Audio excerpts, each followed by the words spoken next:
Welcome back to the Two Promises podcast. Let's dive right into another exciting adventure with BD and crew as he pursues his new passion of one day finding the most epic bourbon. The Two Promises team send their special thanks to Hobie and the Huckleberries for their masterful theme music. So grab a glass, relax, and enjoy responsibly. Baby says she's leaving if I don't stop drinking wine. So I switched to whiskey, now I'm feeling fine. Drinking that smooth, smooth whiskey. No more wine. I like straight bourbon. Baby, you try the ride. So the reality is that we forget how hard. Actually, let me back this up. When you walked out the door and they gave you your DD214, you're probably ecstatic as fuck. Absolutely. But somewhere down there in the bottom of your freaking gut, there was some nerves that were starting to pile up. Because you're like, I don't know what the fuck to do with my hands. I feel like Ricky Bobby in the middle of a TV interview. At the end of the day, we're cut from the same cloth. We're supposed to be, bro, listen, everybody freezes. I don't give a fuck who you are. Everybody freezes at some point in their career, whether it's overuse or not enough use, freezing is going to happen.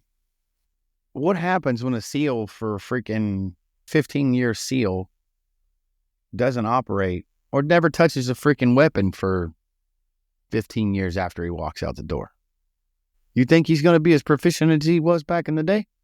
Nope. Ain't going to happen. Perishable skills. They are. Like that right there, as weird as it sounds, is a freaking perishable skill. This right here is a perishable skill. I don't care who you are. That right there becomes this is your platform. Whether this is your platform or this is your platform, it doesn't matter. Drawing the weapon system. This manipulating the triggers creates of all safety. kinds of problems. Yep. It also creates all kinds of assets, but you have to know how to utilize them. And if your body's not used to using them, they're all over the fucking place. Now, would it be quicker for a freaking 17-year SEAL to get those back in alignment than somebody who's never touched them? Absolutely. But the reality is if you're not using them, you're not using them. Yep. Shut the fuck up. You're not using them. You're just like everybody else on the fucking planet. Yep. Shut Gotta the get back to fuck those up. basics regularly. Yeah. So at the end of the day, we are all cut from the same cloth. It's just a different swatch of cloth. Same fucking sheet, different spot. That being, And the body doesn't differentiate between combat trauma, abuse trauma, or fucking paper cut trauma. or paper cut trauma. None of it. The nervous system responds the same. Right. And if you don't own, you know what? Let me tell you another thing that pisses me off about the rest of our community. They don't want to own anything. They want to own their own shit. I didn't want to own my own shit. I'll be honest with you. When I got out, I was a big freaking whining dirtbag. And I did that for several years. Yeah. I went through a period where I had no emotional control. Whether it was anger or whether it was just the waterworks would turn on and I'd just be grocery shopping, no freaking clue. And there's just beard. Right. All wet beard, ladies in the store, you know, in the produce section looking over at me like I'm some crazy wolf or something. Yeah, they're like, oh my God, are you okay? Yeah, it's just that this avocado is really pretty. And you're just like, what? What? The fuck is wrong with you, dude? So yeah, but that's my point. Like, what? Come on, man. Like, everybody wants to lump these people in. Oh man.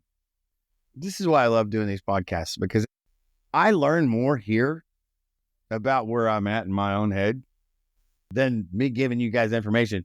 So like, I'm sitting here and I'm thinking about all the things we've just talked about. And I'm thinking to myself, why is it that we as a collective group of people, and when I say that, I mean veterans, why do we eat ourselves? Why don't we do what we thought we did back in the day? Lifting each other up, putting each other in the boat, getting on the Mark V, sliding up through the arm loop and getting into the Mark V and riding back down, whatever it is.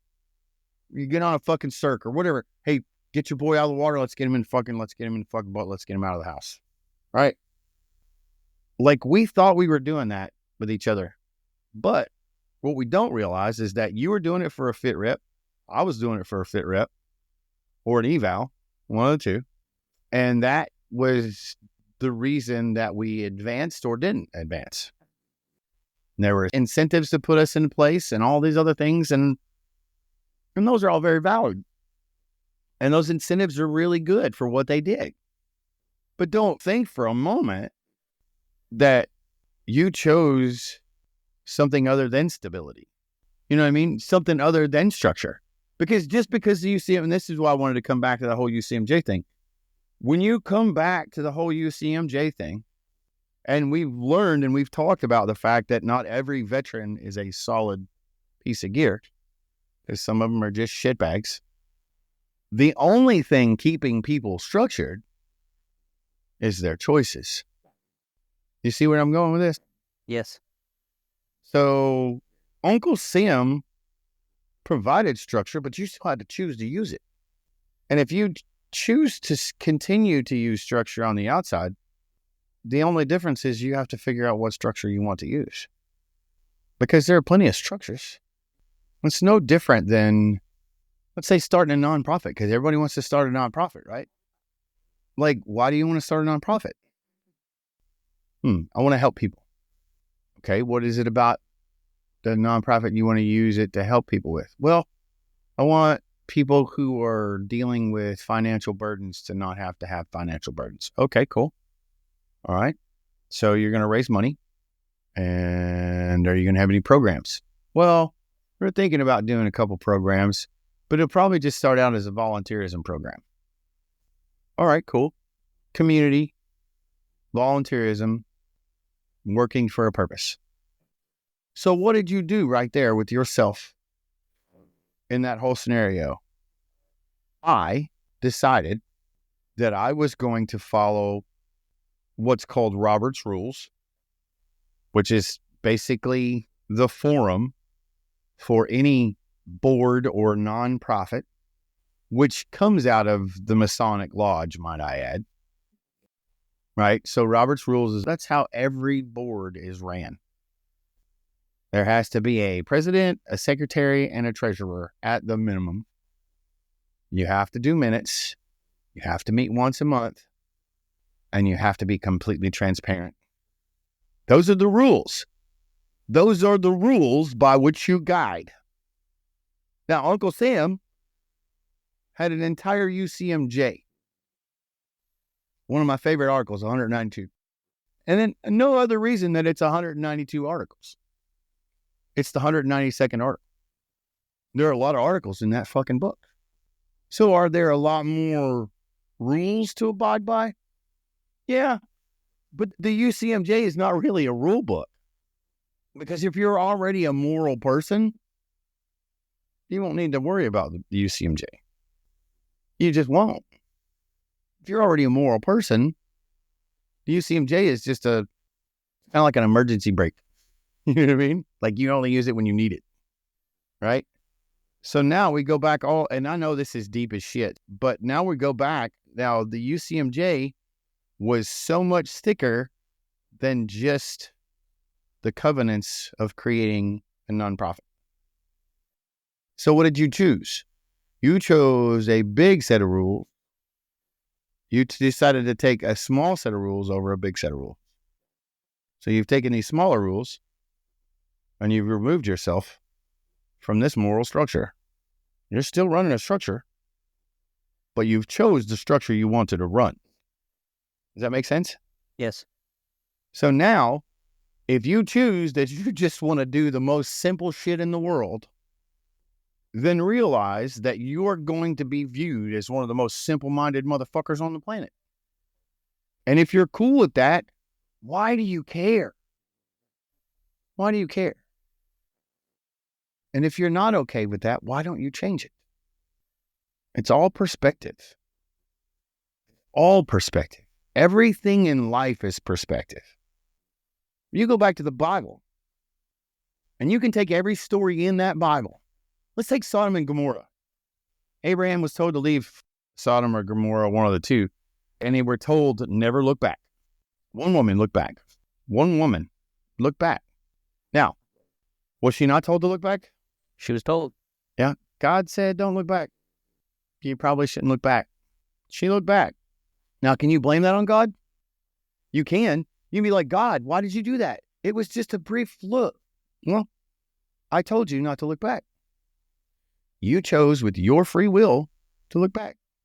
Right. This is what I mean by structure. You choose the structure you die by, or you don't.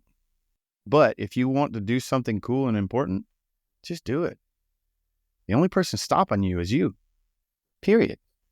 Like, it doesn't mean that you're going to be awesome at it. It doesn't mean you're going to be freaking amazing. And it doesn't mean that you're going to get the freaking recognition that you want. But if you want to do it, just do it. Stop waiting on somebody else to tell you that you're better at it, or you're good at it, or you need to be doing it. If you want to do it, just do it for you. Don't do it because somebody told you you're good at it, or don't do it because you want the accolades for being praised. Do it because it's what you were called to do. Right. Or do it because it's what God gave you the gift for. And then do it for the right reason. And that's the only structure you need to worry about. Now, when I say structure, I'm not saying that you need to be Bible thumpers and all that stuff. That's not what I'm saying. But when you want a structure that gets you to where you want to go, you want to be positive and you want to do things and you want to experience good things in life, then you have to choose a structure that brings that to you. You have to choose that structure. And just because you're outside of the military, it's not that you don't have any more structure anywhere else. It's that you're just not choosing the structure that doesn't look like the military. And the reality is that you had every right and every possibility to end up in freaking captain's mast just as much as I did. Captain's mast, office hours, court-martial, whatever. You had just as much opportunity to breach all those things as I did. But you knew better. So here we are outside in the world telling everybody that, oh, well, there's just not any structure out here. Go fuck yourself. There's more structure out in this world than you know. You just choose not to get a hold of it, not to be a part of it. That's the reality. Very good point. Stop lying to yourself, people. I had to. Right. Structure's there. You just have to tap into it. You have to take ownership of it.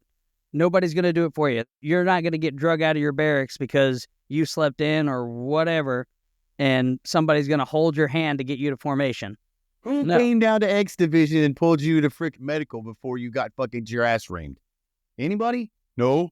You had to do that every fucking morning. Like, if you fell back and you went to fucking X Division to fucking work and you had to go to medical, guess what? Who woke you the fuck up?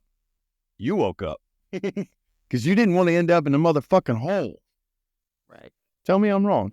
Right. So it's, hey, whenever the consequences of action or inaction outweigh whatever it is that's holding you back, that's whenever you take the action. So you've just got to decide. We are our own fucking problem. Right. And we're too busy lying to ourselves to recognize it. We are so trying to own the lie that we live in. It's ridiculous. And the crazy part about it is that even the parachute rigger who spends most of his or her time on a sewing machine, being a parachute rigger, you'd say, oh, I get to go work with the teams. What do? Hand out bags? That's cool. Because not every parachute rigger gets to go out with a fucking team. Right. You'll take one per platoon, maybe. Maybe. Right? You don't always take the parachute rigger. But if he goes, there's going to be one. And that's it. And that motherfucker better be good at what he does. For sure. And he better be good at holding a fucking MP5 or a UMP 45 or whatever the fuck we're going out with. He better be fucking tactically proficient. Because that's what the mission is. But At the end of the day, if that motherfucker ain't worth a fucking grain of salt, then he ain't going nowhere. But that parachute rigger is the most important person to a fucking team, because if your fucking parachute ain't worth a fuck, you're fucked anyway. That's just like a fucking admin guy. You go to the dispersing office. Like, do you want to hear that, like, you're not getting paid for the next 3 months? No, you don't. So when a fucking dispersing clerk goes, man, I don't know what the fuck's wrong with you, but we're going to figure it out. That's because he wants to do his job. He or she wants to do their job. Not because they need they need something from you. That's that moral compass we all have. We all choose to either listen to or don't. And the older we get, the easier it is to listen or not listen to. It's usually easier to not listen to my moral compass than it is to listen to my moral compass. Because the older I get, the more I hurt, the more I ache, the more irritable I become. Jaded. The feelings right. of, it doesn't really matter. Well, whatever, I get the same result this way, that way, whatever. Right. Sounds to me like today we're making ice cream just like we did yesterday. Fuck you guys. Like, yeah, same shit, man. And so at the end of the day, when you talk about all this stuff and people don't own their own shit, man, if there's one piece of advice I could give anybody on this planet today, it would be find out how hard it is to be real with yourself. And then find out how hard it would be, or it is, for me to be honest with myself. And then my goal for you is that once I learn how to do that, the rest is going to be quite naturally easy. Because at the end of the day, if I can be honest with me, it's real easy to be honest with you. And if I continue to lie to myself about everything around me and never take responsibility for my own garbage, i.e. the things that I make mistakes about and things that I've messed up and things that I have caused, then I'm not giving you the truth in the first place. And if I'm not giving you the truth, then what's the point? Now, does that mean that making mistakes are bad? No. Mistakes and failure are part of success. It's the most important part of success. Right. Did you ever have to reclass in Buds? I did, yeah. So you had to go to X Division and you had to do all that shit and blah, Yep. blah, blah, right? So when did you have to reclass? Was it like during Hell Week or after Hell Week or before Hell Week? So first time I had done a really good job on my eye exams. Yeah. Oh, Whenever... yeah. I know where this... Normally, I don't know. I just had a good seeing day that day. Of course. And, Sweet Petey. yeah, so then they screened us again, and my seeing day wasn't quite as good that time. And so, luckily, we'd already kind of made it there. There was a big push to get people, qualified You're people already through the there. program. You're already at 200. You're like 2,400 or some shit. Right, yeah. So this is 265. So right before we classed up, they pulled me from that. I think we'd made it through NDOC or some portion of it. We were about to really go to first phase. And then... they're like, you're not even fucking waverable, asshole. Yeah. So got PRK, which was awesome. Right. I think if I had to go back and do it again, I probably would have gotten the LASIKs. But at the time, there was a lot less. Well, PRK back then was a lot more proficient than LASIK was. Now it's the other way around. I believe it. So yeah, they basically just take like one of the circular toothbrushes, but they're all sterile. And then they just sandpaper off your eyeballs. Yeah. And then they zap it with a laser and you can smell it. Yeah. And you can hear it popping. And then all those cells grow back, kind of like we talked about from the debridement almost. Like they just grow back, repopulate from the bottom, and your vision just slowly gets clearer and clearer. Right. So it's a lot longer of a healing process. Yes. But my concern was at depth or at different altitude pressures, that scar incision, if it like for whatever reason it popped and then all of a sudden I got this crazy eye flap going crazy. Didn't sound like a position I wanted to be in. I don't know why I can't read my fucking altimeter right now. That's so weird. Hey, Bob, can you read that? Where are we at, man? Yeah. No, yeah. I got you. But so that's my point, right? So you had to class up. You had to reclass. Right. Right? So, but you made the mistake of telling them that your fucking eyes were great. Right. Because you were better than 2,200. No. Not so much. Yep. Hi, my name is Brent Lloyd, and I see kind of like the beaker or the Swedish chef. Yeah.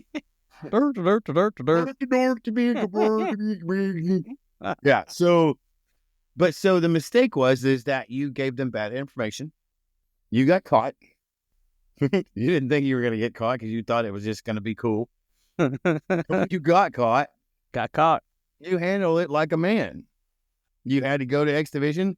They wanted you to be a SEAL because you get 3 opportunities unless you do something stupid. Right.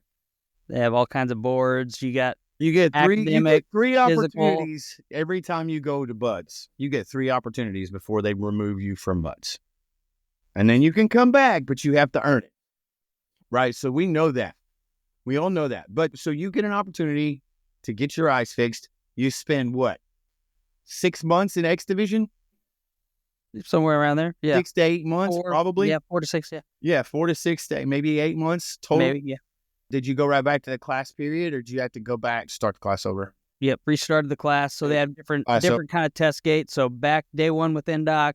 So you went to made it 270? In first phase, I started realizing that I had stress fractures, some really bad tendinitis, but I'm like, I don't want to repeat any more of this than I have to. Right. So I'm just freaking driving through. Yeah. I had to pass a run just to get into Hell Week, and I used to run very well. Light as a feather, stiff as a board. Light as a feather, stiff as a board. Yeah, so I got you. Yeah. No, wait. I weigh as much as a feather. I weigh as much as a feather. I weigh as much as a feather. Fuck, my feet hurt. Yeah. I got you. So you said you started in 265, and then you went to what? 267. 267? Mm-hmm. So that's 2 classes. Mm-hmm. So you missed 2 classes. Yep. Well, yeah, you missed 2 classes because 265 graduated, 266 graduated, and then you came into 265. So you missed 2 classes. Now, and this is all about failure as part of success, right? Mm-hmm. You went back 267. You graduated 267? Post Hell Week, those stress fractures, but I at least made it through Hell Week because that was like the main goal. Right. As long as you go through Hell Week, you don't have to go back through Hell Week. Right. Unless you have some serious character issues that need to be tuned up. Of course, because that's what Hell Week is for. Right. But that's their big freaking get the fuck out of Dodge moment. So here you are. So you're at 267, and now you go to 268. Made it in 269, and I went so I started at the very end of Hell Week with the next class, even though I'd made it a couple weeks in. Right. You just reset to that next gate. Right. Kind of like a spawn point. Right. Well, and that's the only time in the military the spawn point is real. It's usually at school. Right. Like training commands. It's usually at school, period. Yeah. Yep. Dive school. So made it through Buds, whatever. SQT, everything else with 269, and class 269 is the class I officially graduated with. Graduated with 269. So you started with 265, and you graduated 4 classes later, right? Yep. So those were 4, and those weren't failures on your part. They were just body failures. There were things that happened. Yep. That you couldn't control. The only thing that you could control, hold on, because I'm about to tie this motherfucker in. It's going to be as heavy as a lead brick, son. The only fucking thing you could control in Buds on a force march, doing fucking boat drills. I don't give a fuck what it was you were doing. And I don't give a fuck what unit you were doing it with. The only fucking thing you could control was your perspective. That's it. That's the only fucking thing you can control, period. So the reality is, I implore each and every one of you from this day on to work on your perspective. Mm-hmm. My perspective is what drives me to where I'm going. And if I want to sit in a pit and play in my shit pile and smack the mud puddles and all that shit all day long, then that's exactly where I'm going to go. And if I want to be on top of a mountain at the end of the day with the sun gleaming off my face, standing with good friends, then that's what I need to do. And I don't need to do anything else other than that. And my perspective has to be focused on what I want. I mean, if I want to dance around in a fucking mud puddle, then that's what I'm going to get. If I want to stand on a fucking mountaintop with some good friends with the sun gleaming off our faces, that's the perspective I have to have. Lace up them boots and right. Get And to the other side, getting up there. yeah, right. And the other side about that coin, I'm going to bring this down just a few more little tactical tacks, right? When you were in Hell Week and everything was, your fucking stress fractures were causing problems and all this other shit. Like, so when you finally finished Hell Week, when you went back to the fucking barracks and you could take all those fucking sand riddled fucking UDTs and fucking BDUs and your fucking callous, nasty ass fucking soaking wet feet and shit and your fucking bald spot on the top of your head from the fucking From the boat rubbing. fucking boat I never recovered. There's no fucking way I'd want to be you or me. It fucking buds. Fuck you. The short guy and the tall guy gets fucked every day. All day. Everybody in the middle just kind of hangs out. Right? How does it work like that? I don't know how that works, but it's true. So, but anyway, and I've never been to Buds, but I've done a lot of fucking serious training, and I know that that's how that works. And we all pretty much do it in a height line. So fuck you guys anyway. But my point is, I wanted to be a SEAL. I did. I worked up to be a SEAL. My fucking first wife was like, if you go to Buds, I'm leaving you. And then she left me anyway. So fuck her anyway. I should have went to Buds. I should have went to Buds. Fuck her. Anyway, so there we were. Balls deep in the sky. And he looked at me like he wanted a hug. And I was like, aw, not today, Sam. Not today. Anyway, I'm just kidding. But that's my point, man. Like, at the end of the day, my perspective is what drives me. What fuel I put in my car gets me to where I'm going. And if I put fuel in my car that's full of water or sugar or something that's not really good fuel, and we're talking about a car, you can't put water in gasoline. It won't run. Nope. You can't put sugar in a tank because it just clogs up the fucking hole, clogs up the lines. All of these things are bad for fuel. You get some freaking performance fuel and you polish the bores of those freaking cylinders and you freaking fire up that freaking heat, that solenoid and that coil, and that explosion is nice and crisp and clean. You're running a high performance freaking engine. So your perspective, aka your fuel, my perspective is everything. It's everything. Right. You want to know how not to quit something? Change your perspective in your head. Positive mental attitude. One of the best pieces of advice I've ever gotten was, we were during a McCree. It's like one of my first McCrees or something. And over time, I tend to forget stuff here and there, but like I'll never forget the first time I ever heard, just pick a point 5 feet away from you and walk to it. And when you get there, pick another spot that's maybe 3 feet away and walk to that. When you get to there, find another 5-foot spot and walk to that. And if you can only make one step after you get there, find another spot to make one more step. Mm-hmm. And that is how you get through things that suck. When they say that how do you eat an elephant? One bite at a time. That's all perspective, man. That's all that is.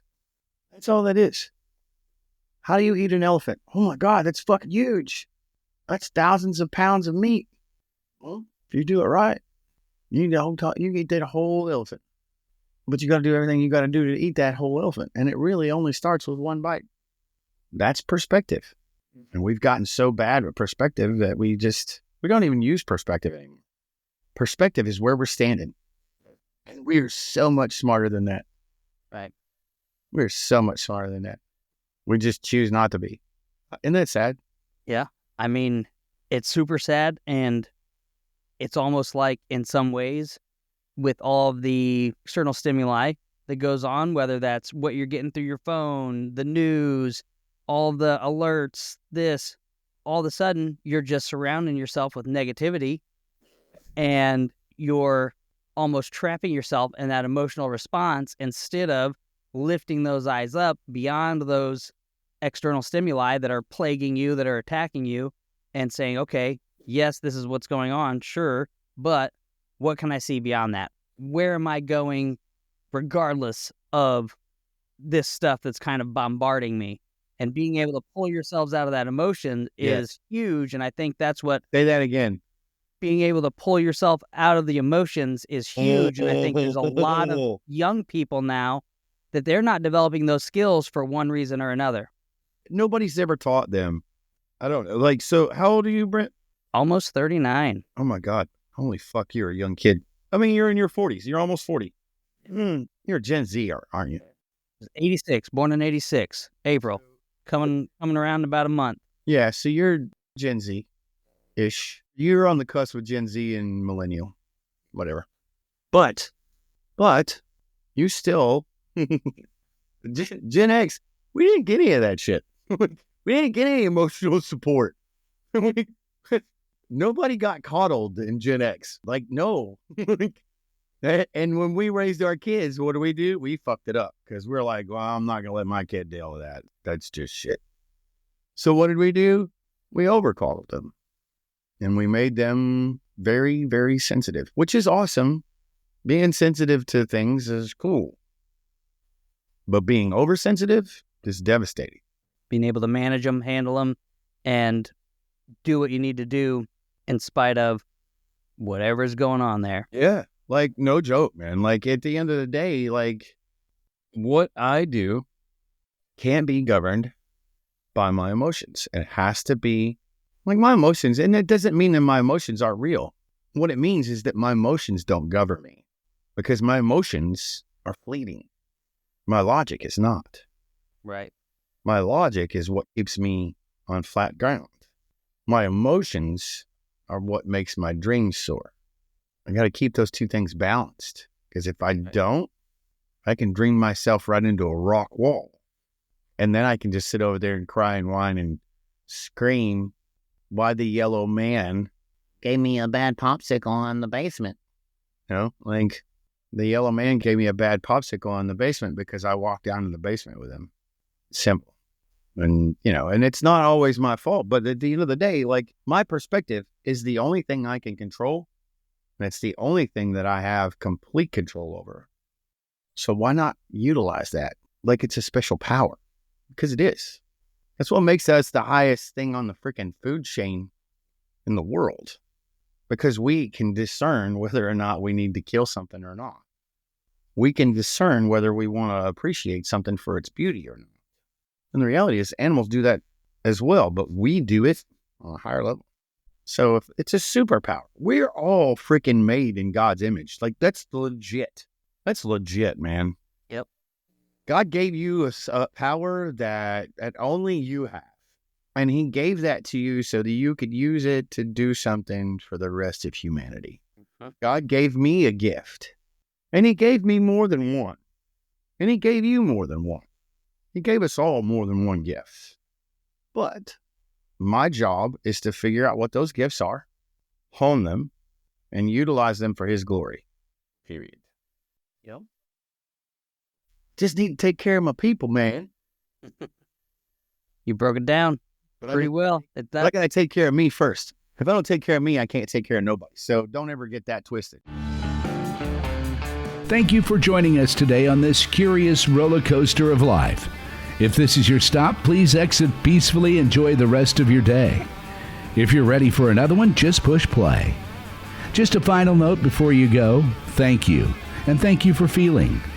The distillation and aging process is different for everyone. I'm not quite sure what you're ready for. Sip slowly and enjoy responsibly.